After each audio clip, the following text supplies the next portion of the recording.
Rota 66. Que a gente faz para ele, né? Uma oração, acende uma vela, faz uma comemoração numa data especial, e esse Deus vive muito além das nuvens e a gente se encontra com ele aí 1 ou 2 vezes por ano. Você que vem acompanhando o programa Rota 66 deve estar ansioso para saber como será a conclusão dessa série. Entramos agora na reta final. E o professor Luiz Saião apresenta os Salmos 144 e 145. O tema desta aula será Deus do presente, Deus do futuro. Você anda preocupado com o futuro? Ansioso com o presente? Angustiado com o passado? Vamos ver como Deus intervém na hora do perigo e nos dias alegres de paz. Prosperidade será sinal de bênção? Se controlarmos a nossa riqueza, seremos ricos e livres. Agora, se a nossa riqueza nos controlar, seremos, na verdade, pobres. Aí vem uma aula que você vai se enriquecer. Invista o seu tempo na palavra. Professor Saião, essa é a sua vez. Rota 66, caminhando e já chegando quase ao final do livro de Salmos. Nós já caminhamos pelos 5 livros do Saltério Hebraico e estamos chegando hoje aos Salmos 144 e 145. E o tema da nossa reflexão aqui hoje será Deus do presente, Deus do futuro. Estes 2 salmos são 2 salmos davídicos. O primeiro salmo é uma oração pedindo vitória inclusive militar para Deus, e o segundo salmo é um hino dedicado ao Senhor. E o Salmo 144 começa dizendo, conforme a Nova Versão Internacional da Bíblia, o seguinte: Bendito seja o Senhor, a minha rocha, que treina as minhas mãos para a guerra e os meus dedos para a batalha. Ele é o meu aliado fiel, a minha fortaleza, a minha torre de proteção e o meu libertador. É o meu escudo, aquele em quem me refugio, ele subjuga a mim os povos.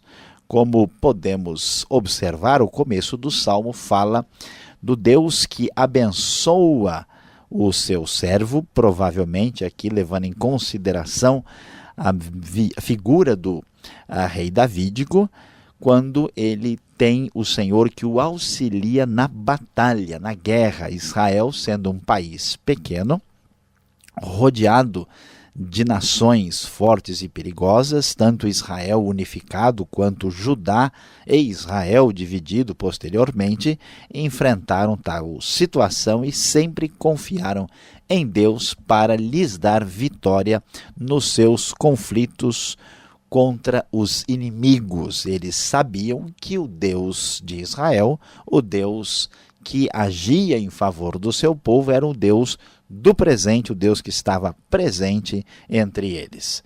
E o texto prossegue dizendo: Senhor, que é o homem para que te importes com ele, ou o filho do homem para que por ele te interesses. Lembrando aqui um texto similar ao que aparece no Salmo 8. O homem é como um sopro, seus dias são como uma sombra passageira. Uma grande lição que esse salmo começa a despertar em nossa mente é uma reflexão sobre a nossa fragilidade diante do tempo. Nós somos fragilmente atingidos pelos nossos inimigos e podemos morrer. Deus é a nossa esperança e a nossa libertação. Nós somos simples filhos dos homens. Somos criaturas frágeis, somos como um sopro, diz o texto, e o Deus bondoso e poderoso é a nossa esperança. E então, aqui nós vemos que as circunstâncias existenciais da vida levam o salmista a entender a sua situação diante do tempo e do espaço e a grandiosidade de Deus, o Deus que é o Deus que está acima do tempo, acima do espaço, por isso ele é Deus do presente e Deus do futuro. E então a oração do salmista prossegue dizendo: Estende, Senhor, os teus céus e desce. toca os montes para que fumeguem, envia relâmpagos e dispersa os inimigos, atira as tuas flechas e faze-os debandar. Das alturas estende a tua mão e liberta-me, salva-me da imensidão das águas, das mãos desses estrangeiros que têm lábios mentirosos e que com a mão erguida juram falsamente. Mais uma vez, o salmista enfatiza a sua situação de debilidade e fragilidade e dependência de Deus na batalha contra os inimigos que ameaçam a sua integridade física, a sua vida.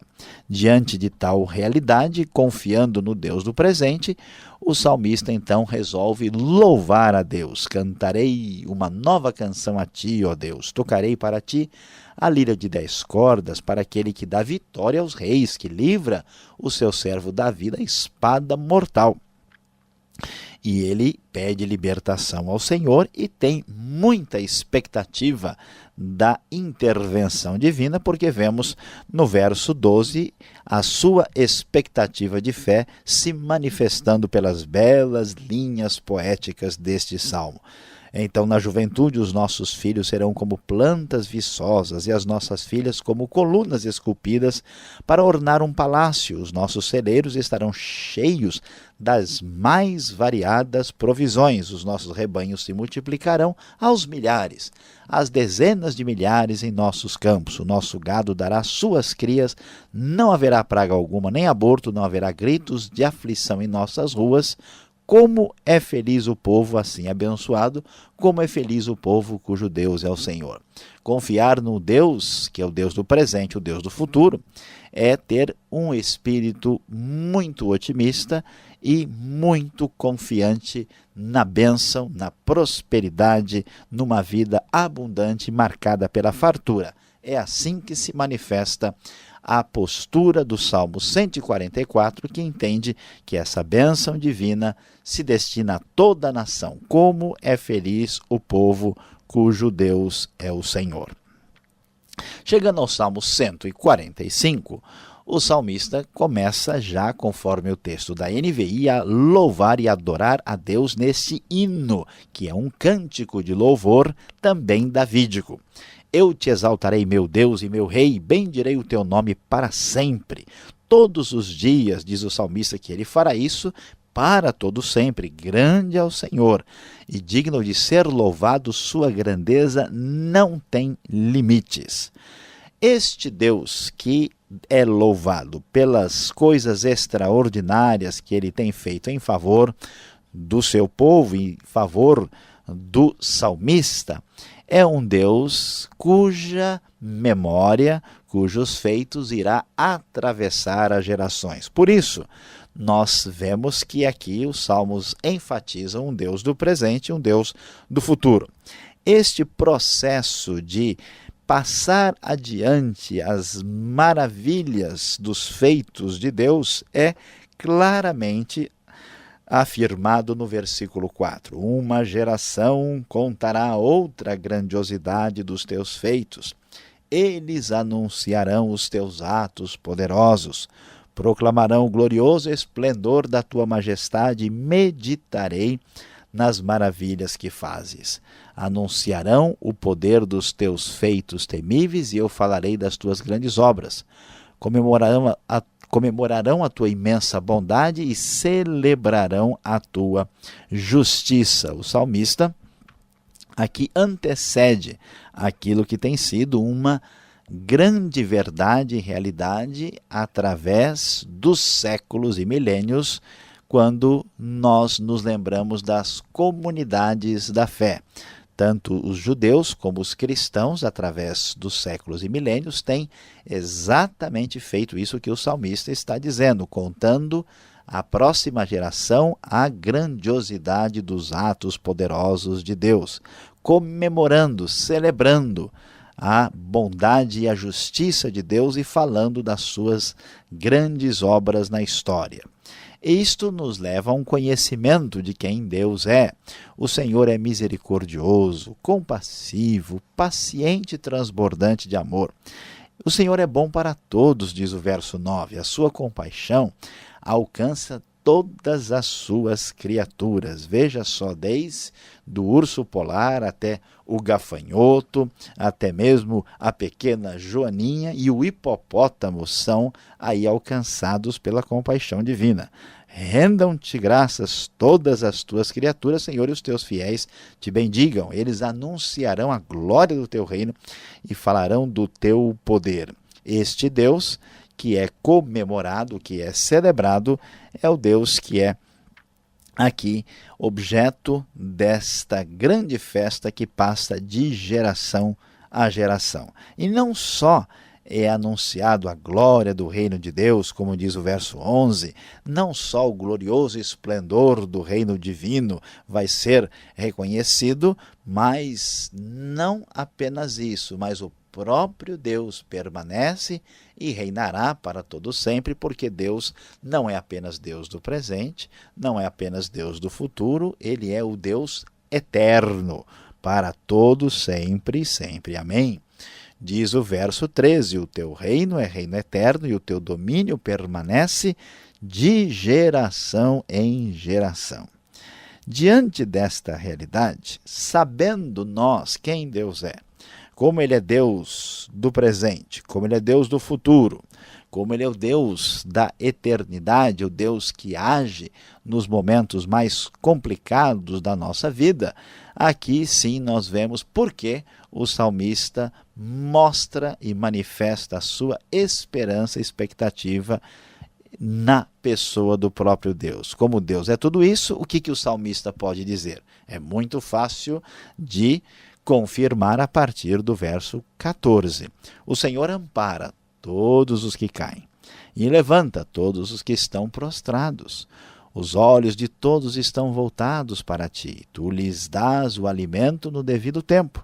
Abres a tua mão e satisfazes os desejos de todos os seres vivos. O Senhor é justo em todos os seus caminhos e é bondoso em tudo o que faz. O Senhor está perto de todos os que o invocam, de todos os que o invocam com sinceridade. Ele realiza os desejos daqueles que o temem, ouve-os gritar por socorro e os salva. O Senhor cuida de todos os que o amam, mas a todos os ímpios destruirá. Diante disso, o salmista tem a atitude correta quando vemos quem Deus é, o que Deus fez, o que se pode esperar desse Deus tão bondoso e amoroso, e a nossa atitude deve ser de celebração, agora, no futuro e para sempre. Por isso, junto com os salmistas, vamos encerrar a nossa reflexão aqui, lendo e entoando de coração o verso 21 que diz: com meus lábios louvarei o Senhor, que todo ser vivo bendiga o seu santo nome para todo o sempre. Amém.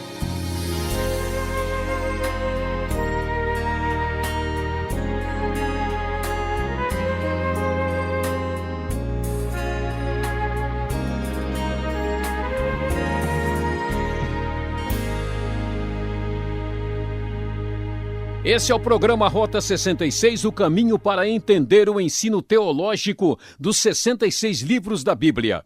Esta é a série Salmos com o tema Deus do presente, Deus do futuro. Salmos 144 e 145. O Rota 66 tem produção e apresentação de Luiz Saião, textos de Alberto Veríssimo, locução Beltrão, numa realização Transmundial. Mande a sua carta, é importante. Caixa Postal 18.113, CEP 04626-970, São Paulo, capital. Correio eletrônico, rota66@transmundial.com.br. E voltamos com o professor Luiz Saião respondendo perguntas.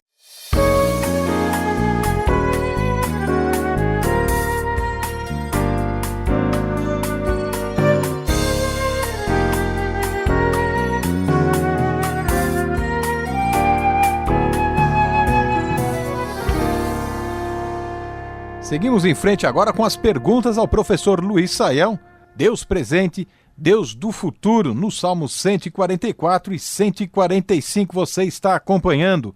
Professor, O Salmo 144 começa falando que Deus é aliado do salmista na guerra. Veja só, Deus então concorda com guerras? E qual deve ser então a nossa posição sobre esse assunto tão polêmico? Pastor Alberto, de fato essa é uma questão muito séria, né? Porque nós vivemos esta realidade em nossos dias, né?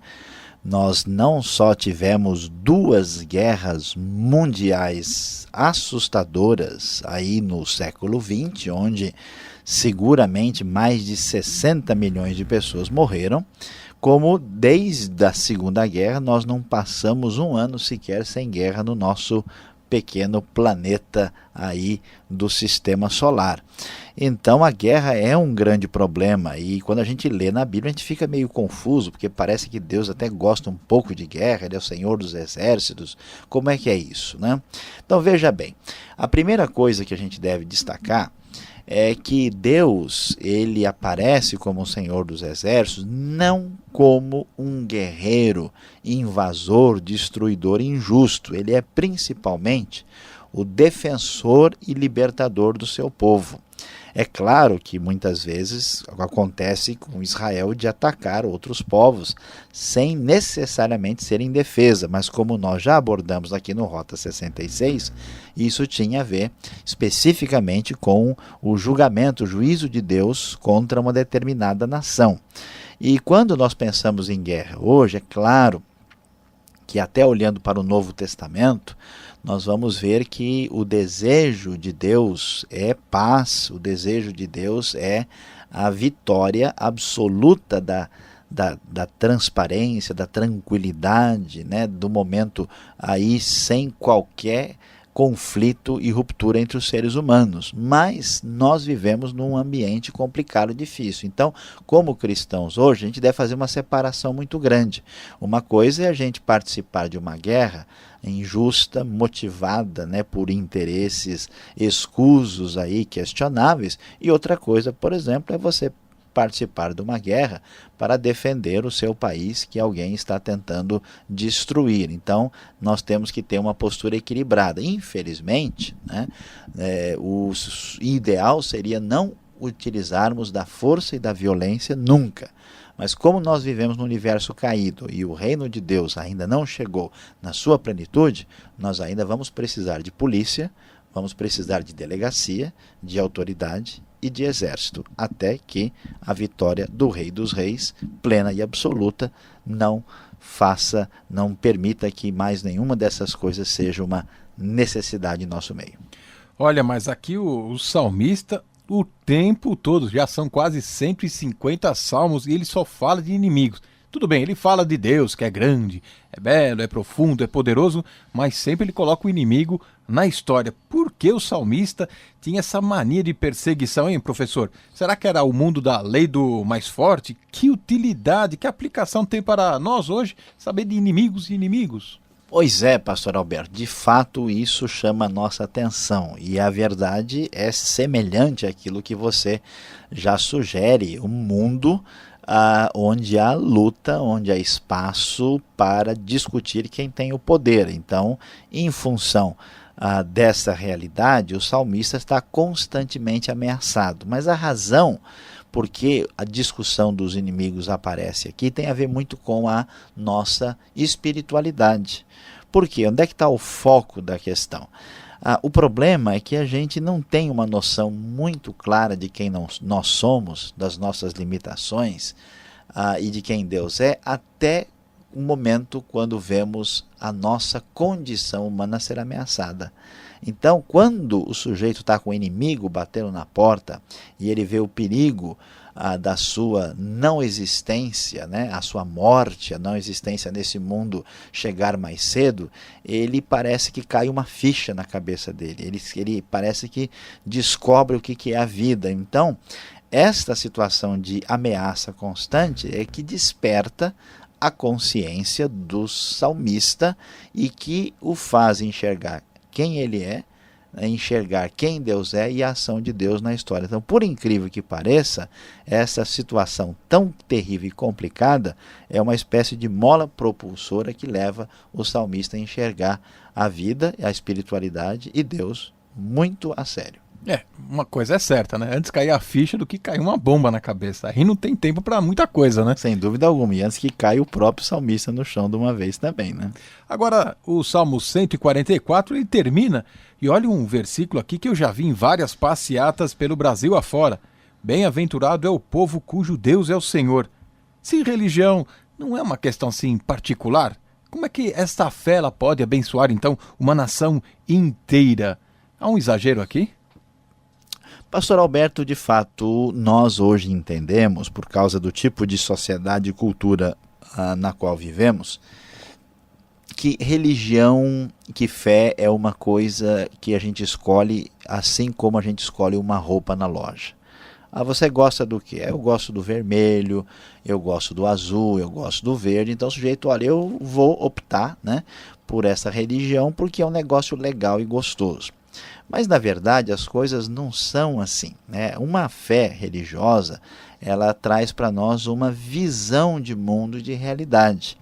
A maneira como a sociedade, de modo geral, enxerga a vida é mais ou menos uma outra opção religiosa. E o que a Bíblia está dizendo é o seguinte, que os princípios de Deus, os ensinamentos revelados por Deus na sua palavra e a atitude de fidelidade a esses princípios está fundamentado naquilo que é verdadeiro. E se uma nação tem a Deus como Senhor de verdade, ela naturalmente irá prosperar, irá mudar o seu cenário, caminhando numa direção para melhor, porque os princípios de Deus aplicados à vida pessoal, familiar e à sociedade farão grande diferença. Um exemplo disso é ver o que, por exemplo, a reforma fez no contexto do norte da Europa, né? Países que no passado tiveram problemas assim terríveis e foram assim acentuadamente modificados e hoje são até modelos sociais para muitos outros países, e grande parte disso vem da sabedoria bíblica, e a grande verdade é que a nação que tem a Deus por Senhor de verdade, sem dúvida será feliz e bem-sucedida. Agora, quem procura uma religião, com certeza quer prosperidade, quer fartura na vida, e parece que isso aí salta nestes salmos que estamos estudando. Isso é sinal de bênção de Deus quando há prosperidade, quando há fartura? Podemos esperar, podemos contar com isso? Pastor Alberto, em grande parte da nossa história, muitas pessoas têm entendido Deus como um Deus assim puramente metafísico, né? Deus é aquele Deus velhinho, barbudo, sentado lá no céu, que a gente faz para ele, né? Uma oração, acende uma vela, faz uma comemoração numa data especial, e esse Deus vive muito além das nuvens e a gente se encontra com ele aí 1 ou 2 vezes por ano. Mas o Deus que abençoa o nosso coração e o nosso espírito também abençoa a nossa vida. Por isso, a Bíblia nos mostra que o Deus da nossa fé, o Deus do nosso coração, também é o Deus da provisão. Nesse sentido, toda prosperidade e fartura, ela vem de Deus. Ela, sem dúvida alguma, é bênção divina, e Deus dá a nós e a todas as criaturas, como vimos no Salmo. Agora, a questão é que a prosperidade e a fartura podem não representar bênção quando nós não sabemos lidar com isso e somos mal agradecidos, né? Assim como tem aquele famosa história do filhinho de papai que recebe de tudo e nunca age corretamente em nada, aqui é semelhante à atitude que nós temos. Apesar de Deus ser aquele que nos dá provisão e tudo que nós temos de material nós devemos agradecer a Deus, não quer dizer que quando a gente está numa fase difícil ou quando a gente tem muita coisa, que isso é automaticamente uma bênção particular de Deus. Nós podemos ver, e vamos já estudar daqui um pouco, né, no Rota 66, o livro de Jó, que mostra que às vezes você está em dificuldades, mas Deus está por trás do que está acontecendo, né? E muitas vezes a pessoa está numa situação boa, mas na verdade ele está fazendo isso por meios escusos, incorretos, e não é plenamente abençoado por Deus. Devemos esperar as bênçãos materiais, sem dúvidas, mas nem sempre contar com elas, porque Deus pode procurar um caminho de bênção para nós, diferente da mera bênção material. Obrigado, Sayão, você que está nos acompanhando, esperando uma bênção final. 1 minuto e nós vamos ter a conclusão desse estudo.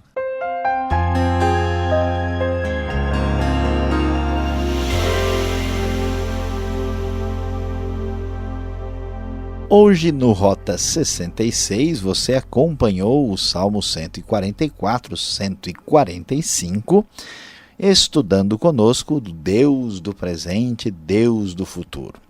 E há uma lição extraordinária nestes 2 salmos, os salmos que mostram para nós a realidade da vida diante do tempo. Nós sabemos que Deus intervém na nossa vida, Ele age hoje no presente, e é um Deus que age no futuro. Tendo a consciência de que Deus está além do tempo e abençoando a todos nós dentro do tempo, agora, amanhã e para todo sempre, à semelhança do que o salmista nos indica, devemos louvar e adorar a Deus, esse Deus eterno. Por isso, o conselho para você no dia de hoje é: comemore agora, comemore para todo sempre.